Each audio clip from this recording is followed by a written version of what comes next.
back here on Jones and Company, speaking today with the Honorable Attorney General, Allyson Maynard Gibson, and we have guests from the Caribbean out of Trinidad, Mr. Calvin Wilson, the Executive Director of the Caribbean Financial Action Task Force, and from the Commonwealth Secretariat, we have Mr. Shadrach Arona.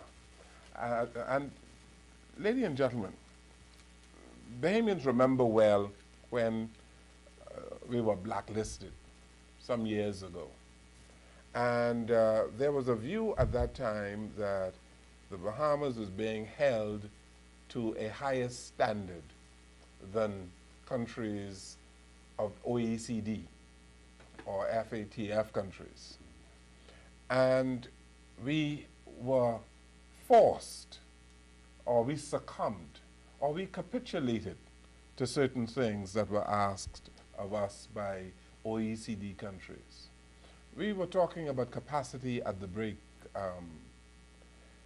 There is incapacity in many countries of OECD countries, like the United States of America, for instance, to police money laundering in New York or Delaware or Miami. But the standard that they want countries in this region, in the Caribbean, to subscribe to, is higher than the standard apparently that they would wish to subscribe to in the OECD countries or FATF countries. Yes? At the time you were talking about the period when Bahamas was on the list. Yes, blacklisted. And then we moved from the black list to the gray list. But at that time, the standards were applicable, the same standards were applicable across the world. Well, if that is so, Mr. Wilson, then jurisdictions in, well, New York and Delaware and places such should have been blacklisted as well. Well, this is what I would say. The events of between 2000 and 2006, they were very painful for the region. The region had deficiencies in terms in their AMLCFT infrastructure was deficient in certain areas. The international community called upon the region countries in the region because we'd all signed up to these obligations as signatories to the Vienna Convention, as signatories to the Palermo Convention, as signatories to the CFATF Memorandum of Understanding. And we were held to account. The countries did what was necessary in keeping with those standards to get themselves off of the various lists because of the economic consequences of being placed on the list. Yes, we realize that. Okay, and therefore I would say that the standards are the standards that were applicable because I was part of the process. I'm not telling you this by second-hand information. I attended every single meeting when the Bahamas, between 2000 and 2006, when Bahamas and Cayman Islands and Panama and St. Kitts and Nevis and St. Vincent and the Grenadines and Dominica had to go through this process. And for some countries, the effects were very painful. In the case of one jurisdiction, I will not name, the entire offshore sector was wiped out. In another jurisdiction, for 3 to 6 months, the civil servants couldn't be paid because of lack of revenues, because business fled the jurisdiction because they were placed on the list. And so the countries felt it was in their interest to get themselves off the list by doing what was necessary because of the economic impact, because of the loss of revenue, because of the loss of business, because of the inability of the countries to do as they were doing in the past for their citizens. But the point is, isn't there a double standard? Isn't there a double standard between countries in this region and countries of OECD countries? Because you mentioned it, that economies were decimated. The sector, the financial services sector in some countries were virtually destroyed. In the case of the Bahamas, there was a decline in business. Isn't that right, Madam Attorney General? And there are some people in banking in the Bahamas today who will tell you that we have not caught ourselves, that the country has not gotten over the blacklisting. And I tell you, because this is not only for the Bahamas, but for other countries in the region who were placed on the list. Because when you're identified on the public list globally as being non-cooperative in the fight against money laundering, after you've signed up to the obligations as a country, when you're seen as having a jurisdiction with weak AMLCFT systems that prove a threat to the international financial system, then you lose your reputation. And reputation is important for the international financial services sector. And so, as the saying goes, when you lose your reputation, it's very hard to regain that.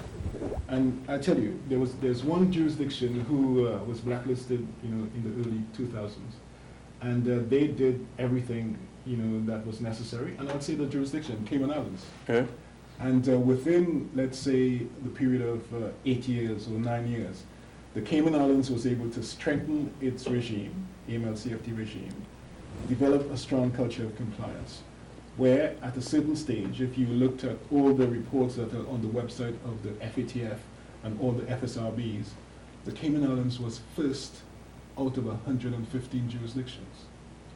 And that was because they had to strengthen their regimes to eradicate the bad effects of losing their reputation. Well, the Bahamas strengthened the regime here, and in doing so, we have found that pressure still came to bear on citizens from European countries to move their funds from the Bahamas.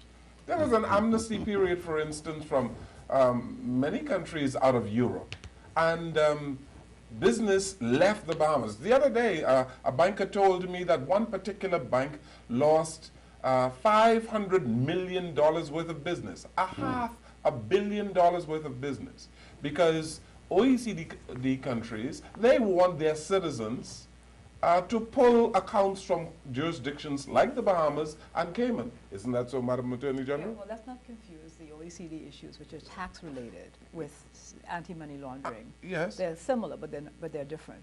What I'd like to do is talk a little bit about, let's go on to use a little bit on the word reputation, and to use that to show the Bahamas' approach to this entire thing.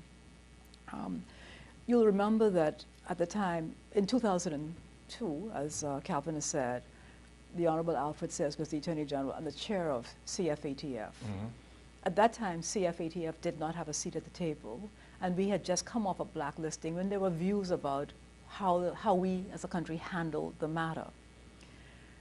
This Prime Minister, and he was then Prime Minister also, speaks about the need for a country and countries, he gave the same speech this morning at the regional conference, to engage other countries so that there could be an understanding of the issues that are unique to us that we are faced with. For example, is it okay to wipe out a whole economy, or bananas or no more Grenada or Dominica? They can't, the economy is crashed because you're looking at in a vacuum and using yardsticks in a vacuum.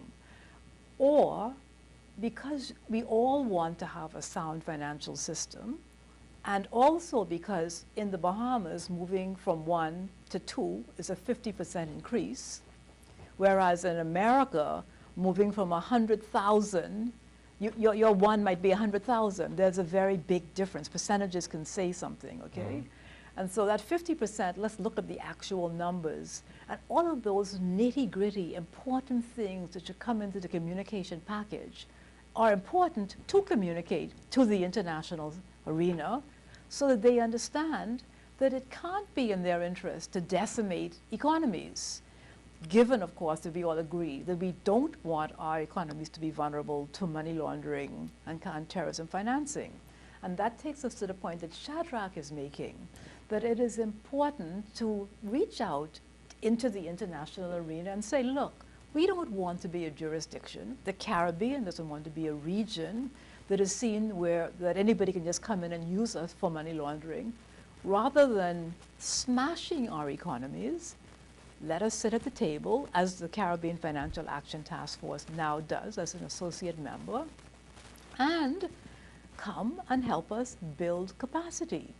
And by the way, building capacity and sitting at the table, we are able to, and we do say, I watched, when I was in Paris in February, I watched significant arguments between developed, so-called developed countries about whether they could come out of the third round. We're going into the fourth.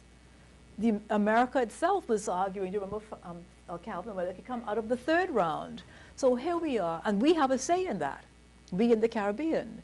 So I think we need to recognize the point that the Prime Minister continues to make, and that it is important to be at the table, it is important to deliver your story, and it is important for heads to speak about the need for their people, as people all over the world want, to have a minimum standard of living. Countries do what is in their interest, I right? just want to add, you sort of, you're saying that countries need to do what In their interest. Well, and I'm not too sure that it's in the interest of FATF countries to assist in cleaning up the Caribbean as a jurisdiction. Because if they do, then their citizens would wish to... Well, hang on. They're not cleaning Yes. us up. No. Or to assist us in as a cleaning chair, up. I'm very That's right. concerned about saying that anybody's cleaning me up, I have to tell you. And I believe that we are a sovereign nation. We don't need anybody to clean us up. That's right. Yes, We admit that our capacity is different from the capacity of the UK, Precisely. where the Commonwealth Secretariat is based. But we say, just like you, we are a democracy and we believe in the rule of law. And this is a real world where we all have to coexist. And the world financial system doesn't want any center to be vulnerable, because that's actually where the people are going to head, and the system will crumble from that crack right there. And so it's not a matter of cleaning up, it's a matter of us all recognizing our responsibility as sovereign nations to sustain the world's financial system so that we can all have peace and stability in our countries and in our region. And in protecting our best interests, you know, we have to sort of not articulate the notion that we are holding ourselves to lower standards. Because if you say that we have to maintain that we are in compliance with the international standards as they are. Because if we say that we are, holding ourselves to lower standards, then it means the investment community would say, we are not in keeping with the international standards, and therefore we are a risk. And if we are a risk, then the investment community will not, the ability of this country and other countries in the region to attract and maintain foreign direct investment, will be affected. And we don't want that. We want them to come here. We want them to invest. We want them to know that we are safe and sound and reputable jurisdictions. So we have to articulate, and Madam Chair has indicated that in her work program, we have to undertake a public relations strategy to sell the good things that we are doing to the world. We were described in Freeport last year as one of the best FATF-style regional bodies in its class. That's something that we should be proud of. That's something that it's a significant achievement for the Caribbean after the years of being blacklisted. And so it's something that I think our citizens should know. That there are good things coming out of the region, that your civil servants, be they at the central bank, at the Attorney General's Department, at the Compliance Commission, they all do well in terms of representing their country, this country on the international stage.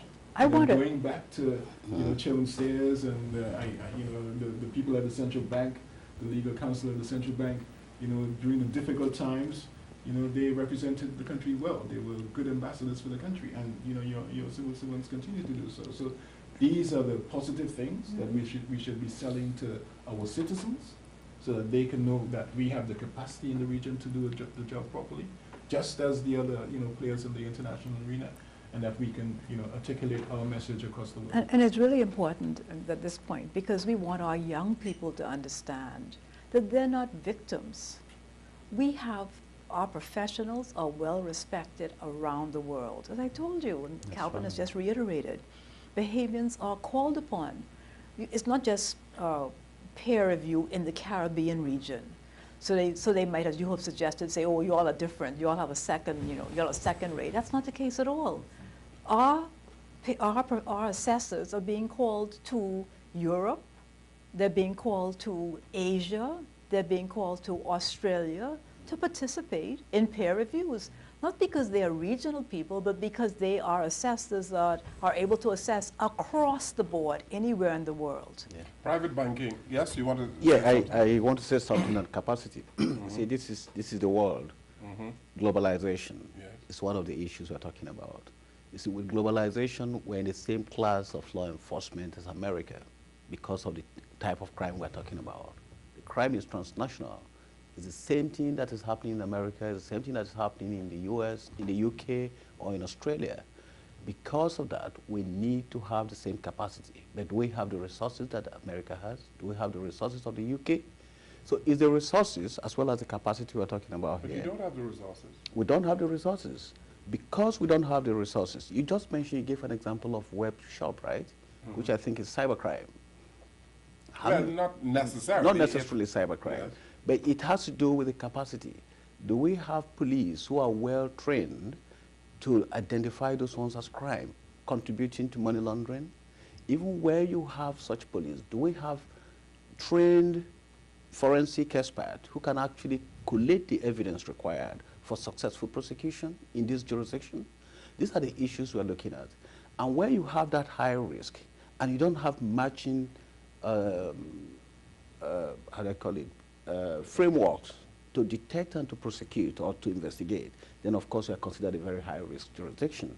So it is not because we don't have the ability to do it, but because of this capacity. And that's why we're looking at it, and that's why we're looking at it from that point of view. And where you have all the world, like America, there's no country in the world that has not recognized lack of capacity in law enforcement. No country can say that they have 100% capacity to law enforcement. And when you have Transnational Organized Crime Convention adopted in 2000, it recognized the fact that there's a need for continuous training for law enforcement and prosecutors. But do we have resources to do that continuous training in our jurisdiction? And that is a problem with the developing jurisdictions. So where there's that perception that there's a different standard for the first world and another standard for developing jurisdictions, I think it's just a perception because of our capacity. But you admit that we do not have the capacity. No, we do not have the capacity, and that is. And if we do not have the capacity, yeah, but we are forced. How can we be held to the same standard? But no, this is where collaboration comes, though, and the Commonwealth Secretary has been so good with this. Yes. Why would we, as a country of 360,000 people, which is like a village in other parts of the world, even say that we have the capacity of a whole country where that population is a village, okay? We don't. What we do, as our Prime Minister has urged, is to collaborate with others in the region where we pool